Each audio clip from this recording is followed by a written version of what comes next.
sedang bersusah hati, air matamu berlinang.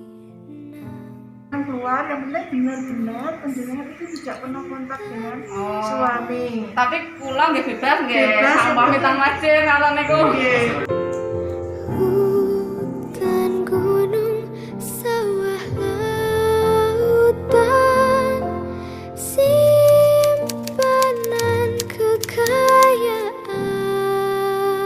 Assalamualaikum warahmatullahi wabarakatuh. Selamat siang, Ibu. Selamat siang. Ada yang bisa saya bantu? Mohon maaf, Ibu, boleh minta waktunya sebentar? Enggak, silakan. Perkenalkan, nama saya Septiani Puji Lestari. Saya dari Politeknik Kesejahteraan Sosial Bandung sebagai pekerja sosial. Saya kesini bermaksud untuk menggali informasi terkait pelayanan kesehatan di Kecamatan Tugu. Nah, sebelumnya Ibu di sini lagi sibuk atau gimana ya? Iya Mbak, hari ini ada kegiatan vaksinasi untuk tenaga perangkat desa seluruh di kecamatan di sini. Ada kegiatan itu. Jadi mengganggu nggak Bu waktunya? Ini masih menunggu ya. Monggo kalau tidak lama, saya persilakan apa yang perlu saya bantu. Sebelumnya saya mau minta izin untuk merekam pembicaraan ini. Apakah boleh Bu? Untuk mempermudah pencatatan. Oh boleh, monggo silakan.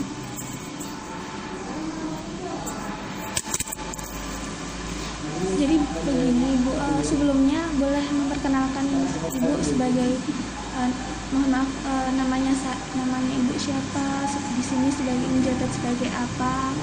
Begitu, Bu. Iya, nama saya Bidan Musriatin. Saya sebagai bidan penanggung jawab desa longsor. Ya. Hari ini saya juga sebagai tim dari vaksinator Puskesmas Tugu. Ya. Itu Mbak jabatan saya. Jadi Ibu penanggung jawab desa ya Bu? Iya. Selama waktu pelayanan sebelumnya selama pelayanan di puskesmas ini bagaimana pelayanannya? Apakah berbeda dengan pelayanan yang seperti biasa atau bagaimana? Kalau untuk di puskesmas itu ya kita pelayanannya ya selama pandemi kita sesuai dengan prokes kesehatan ya Pak. Yaitu sebelum masuk kita cek kesehatan, cuci tangan dan jaga jarak. Itu yang harus cek suhu itu sebelum masuk puskesmas. Jadi itu. Jadi tidak tidak seperti yang belum pandemi itu. Rasanya banyak, kalau sekarang itu kalau pasien separuhnya, jadi kalau pasiennya masih di dalam penuh, kita disediakan untuk menunggu di luar gitu. Kalau untuk di desa sendiri Bu, waktu Ibu apakah ada sosialisasi kepada masyarakat, misalkan ada salah satu warga yang terkena COVID seperti itu? Ya, kalau untuk di desa itu seperti biasa yang sudah kita lakukan adalah kita melakukan tracing ya Mbak. Jadi kalau Tracing? iya, tracing itu adalah pelacakan. Seandainya di wilayah itu ada yang positif COVID, kita lakukan tracing atau pelacakan ke masyarakat untuk sesuai dengan prosedur. Kita harus sesuai dengan isolasi mandiri atau harus isolasi di tempat yang disediakan di kabupaten. Jadi untuk yang COVID-nya itu bergejala itu kita taruh di asrama COVID ya Mbak. Kalau di sini kalau tidak bergejala atau tidak kalau yang bergejala kita taruh di rumah sakit. Kalau tidak bergejala kita ke asrama COVID seperti itu.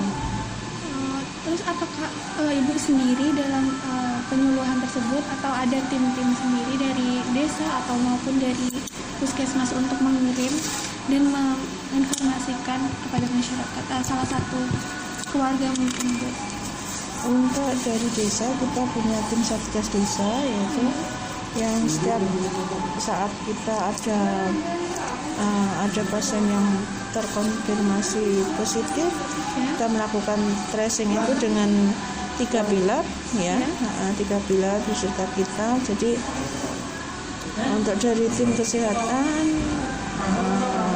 itu dari kita, dari Bidan desa bersama juga tim dari Promkes nanti membantu untuk mengedukasi apabila ada masyarakat yang sekiranya kurang mengerti dalam penanganan masalah COVID-nya, positifnya.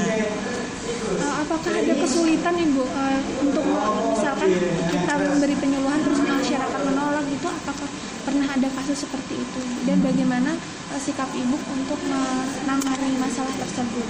Ya biasa Mbak, kalau di masyarakat itu pada umumnya ada yang mengerti, ada yang sadar, ada yang menerima, dan ada juga yang menolak. Jadi kita harus pandai-pandai di wilayah, karena kita juga di dalam masyarakat itu, jadi kita harus ikut di dalamnya. Apa yang diharapkan dari masyarakat itu kita harus mengadakan edukasi tentang manfaat atau tujuan kita untuk melakukan tracing atau melakukan tindakan selanjutnya. Itu kita pendekatan dengan keluarga dan masyarakat sekitar itu harus benar-benar betul. Itu saja ya. Banyak Mbak, kadang tuh ya tidak mau kalau beliaunya itu dinyatakan positif COVID ya. Kadang itu ada yang malah menolak ya, istilahnya memberontak, bilangnya kita yang mengcovidkan ya. Jadi yang bilangnya kita itu mengada-ngada atau padahal keluarganya sehat, ada keluarganya sudah tua kok di-covidkan. Itu yang di sini. Tetapi dengan penuh kesabaran dan penuh ketelatenan, kita tim satgas dari desa juga akhirnya insya Allah sadar. Yang penting kita penyampainya sabar dan benar begitu. Mungkin ada pesan untuk masyarakat agar masyarakat itu mau untuk tetap mengikuti protokol kesehatan, misalkan memakai masker gitu. Iya, kalau masyarakat itu sudah, bahkan bukan hanya pesan-pesan saja, di mana-mana sudah ada spanduk slogan itu sudah. Jadi kalau untuk mengingatkan itu tidak kurang-kurangnya. Jadi kadang masyarakat itu ya ada yang patuh dan ada yang tidak. Pasti setiap kita melakukan tracing atau ada pasien yang datang ke puskesmas tidak pakai masker, itu kita kasih. Kalau cuci tangan itu pasti kita pandu. Setiap pasien mau masuk ke puskesmas kita pandu untuk cuci tangan dulu. Itu untuk dari puskesmas. Kalau untuk kita tracing kita pasti tidak bosan-bosannya kita melakukan edukasi masalah kesehatan gitu. Mungkin seperti itu. Iya. Itu saja Ibu pembicaraan kita hari ini. Lain kali mungkin bisa disambung lagi ya Ibu. Iya, Mohon maaf kalau ada kesalahan baik kata maupun perbuatan saya yang baik sengaja maupun tidak sengaja. Adik tadi dari mana? Dari Politeknik Kesejahteraan Sosial Bandung. Oh Bandung ya. Semester berapa? Semester 4 Ibu. Rumahnya mana? Tadi kok belum tanya saya. Rumahnya Prambon Ibu. Oh Prambon di sini aja ya. Ya. Ibu sehat-sehat ya. Iya, terima kasih. banyak, Ibu. Ya, semoga sukses. Ya.